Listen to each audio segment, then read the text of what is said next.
তার সঙ্গে যারা ভবিষ্যতে ভোটার হবেন তারাও সর্বাত্মকভাবে সংস্কারের কাজে নিজেদেরকে নিয়োজিত করুন। প্রত্যেক সংস্কার কমিশনের দায়িত্ব হলো প্রধান বিকল্পগুলি চিহ্নিত করে তার মধ্যে থেকে একটি বিকল্পকে জাতির জন্য সুপারিশ করা। এমন রাজনৈতিক ও রাষ্ট্রীয় পরিবেশ থাকবে যেখানে সংখ্যালঘু সংখ্যাগুরু এই পরিচিতি অবান্তর হয়ে পড়বে। সবার একটিই পরিচয়, আমি বাংলাদেশের নাগরিক এবং রাষ্ট্র আমাকে আমার সকল অধিকার প্রদান করতে বাধ্য। রাষ্ট্রের কাছে এবং অন্য নাগরিকের কাছে আমার অন্য কোনো পরিচয় দেবার প্রয়োজন হবে না, যেখানে ব্যক্তিবন্দনার কোনো সুযোগ থাকবে না। দেশের ভেতরে বা বাইরে প্রভুভৃত্যের কোনো সম্পর্কের সুযোগ থাকবে না। আমরা বাংলাদেশের নাগরিক হবার সুবাদে হব বিশ্ব নাগরিক। দেশের মঙ্গল সাধন করা যেমন হবে আমাদের নাগরিক দায়িত্ব, তেমনি বিশ্বের মঙ্গল সাধন করাও আমাদের কর্তব্য। এই দায়িত্ব আমরা সমানভাবে পালন করব। আমাদের তরুণ তরুণীরা দ্রুত এই দুই দায়িত্ব সমানভাবে পালন করার জন্য প্রস্তুতি নেবে। প্রিয় সহনাগরিকবৃন্দ,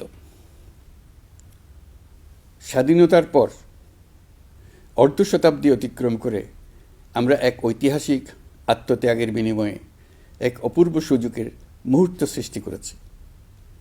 এই সুযোগ যদি আমরা গ্রহণ করতে অনিচ্ছুক হই কিংবা অপারগ হই, তাহলে বাংলাদেশের ভবিষ্যতের কোনো প্রজন্ম আমাদের ক্ষমা করবে না। আজকের সংলাপের মূল লক্ষ্য হল সবার পক্ষ থেকে সর্বোচ্চ কণ্ঠে ঘোষণা দেওয়া যে আমরা এই সুযোগ কিছুতেই হাতছাড়া হতে দেব না। আমরা একতাবদ্ধভাবে এই সুযোগের প্রতিটি মুহূর্ত সর্বোত্তম কাজে লাগাব। সংস্কারের যে মহান দায়িত্ব ঐতিহাসিক কারণে আমাদের কাছে এসে গেছে, এই দায়িত্ব আমাদের প্রত্যেককে, প্রতি নাগরিককে, রাজনৈতিক দলকে, প্রতিটি সামাজিক, অর্থনৈতিক, ব্যবসায়িক এবং ধর্মীয় জনগোষ্ঠীর প্রত্যেককে দৃঢ়তার সঙ্গে সংস্কারের মহাযজ্ঞে আনন্দের সঙ্গে ঝাঁপিয়ে পড়তে হবে। আজকে আপনাদের সংলাপে ঘোষণা দিন কে কিভাবে এই মহাগৌরবের দায়িত্ব পালন করবেন। সংস্কার ও নির্বাচনের প্রস্তুতি একই সঙ্গে চলতে থাকবে। নির্বাচনের প্রস্তুতির কাজ মূলত নির্বাচন কমিশনের। নাগরিকদের নির্বাচনের তারিখ না পাওয়া পর্যন্ত এই প্রক্রিয়ায় সময় দিতে হয় না, কিন্তু সংস্কারের কাজে সকল নাগরিককে অংশগ্রহণ করতে হবে। যারা ভোটার তারা তো অংশগ্রহণ করবেনই, তার সঙ্গে যারা ভবিষ্যতে ভোটার হবেন তারাও সর্বাত্মকভাবে সংস্কারের কাজে নিজেদেরকে নিয়োজিত করুন। সংস্কারের কাজটা নাগরিকদের জন্য সহজ করতে আমরা 15টি সংস্কার কমিশন গঠন করে দিয়েছিলাম। তাদের প্রতিবেদন আমরা জানুয়ারি মাসে পেয়ে যাব।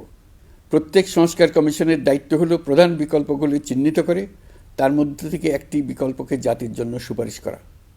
যার যার ক্ষেত্রে সংস্কারের মাধ্যমে ভবিষ্যৎ কিভাবে রচিত হবে তা বিভিন্ন পক্ষের মতামত নিয়ে সুপারিশমালা তৈরি করে দেওয়া, নাগরিকের পক্ষে মতামত স্থির করা সহজ করে দেওয়া। তবে কমিশনের প্রতিবেদনের সুপারিশ করলেই আপনাকে তা মেনে নিতে হবে এমন কোনো কথা নেই। এই জন্য সর্বশেষ পর্যায়ে জাতীয় ঐকমত্য গঠন কমিশন গঠন করা হয়েছে। যেমন একটা উদাহরণ দিই, কোন বয়সে একজন নাগরিক ভোটার হতে পারবেন তার জন্য নানা দেশে নানা বয়স নির্ধারণ করা আছে। নির্বাচন সংস্কার কমিশন নিশ্চয়ই এরকম একটা বয়স সুপারিশ করবে। সেই বয়স আমার পছন্দ হতেও পারে, নাও হতে পারে। ধরুন আমি তরুণদের তাড়াতাড়ি ভোটার করার পক্ষে। যে যত তরুণ, পরিবর্তনের প্রতি তার আগ্রহ তত বেশি, এই হলো আমার যুক্তি। তারুণ্য তাকে শক্তি যোগায়, তথ্য প্রযুক্তির সঙ্গে তার গভীর সখ্যতা তাকে এই শক্তি যোগায়। তরুণরা সংখ্যায়ও বেশি, দেশের ভবিষ্যৎ নিয়ে তারা আগ্রহী। নিজের ভবিষ্যৎ নিয়ে তার মতামত দেওয়ার জন্য আমি মনে করি ভোটার হওয়ার বয়স 17 বছর নির্ধারিত হওয়া উচিত। নির্বাচন সংস্কার কমিশন কী সুপারিশ করবেন তা আমার জানা নেই, কিন্তু দেশের বেশিরভাগ মানুষ যদি কমিশনের সুপারিশ করা বয়স পছন্দ করে, ঐকমত্যে পৌঁছার জন্য আমি তা মেনে নেব। সবকটা কমিশন মিলে আমাদের সামনে বহু সুপারিশ তুলে ধরবে। আমরা এখন এমন পর্যায়ে পৌঁছেছি যে যাই মতামত হোক না কেন, আমরা দ্রুত একটা ঐকমত্য প্রতিষ্ঠিত করে সংস্কারের কাজগুলো করে ফেলতে চাই। নির্বাচনের পথে যেন এগিয়ে যেতে পারি, সেই ব্যবস্থা করতে চাই। আপনাদের আজকের সংলাপ জাতির সামনে সকলের কাছে গ্রহণযোগ্য এমন একটি প্রক্রিয়া তুলে ধরে আমাদের এই দায়িত্বকে সহজ এবং গতিময় করে দেবে আশা করছি। সংলাপের এই প্রক্রিয়া অব্যাহত রাখার জন্য আপনাদেরকে আহ্বান জানাচ্ছি।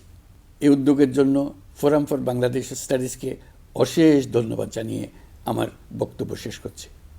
আসসালামু আলাইকুম।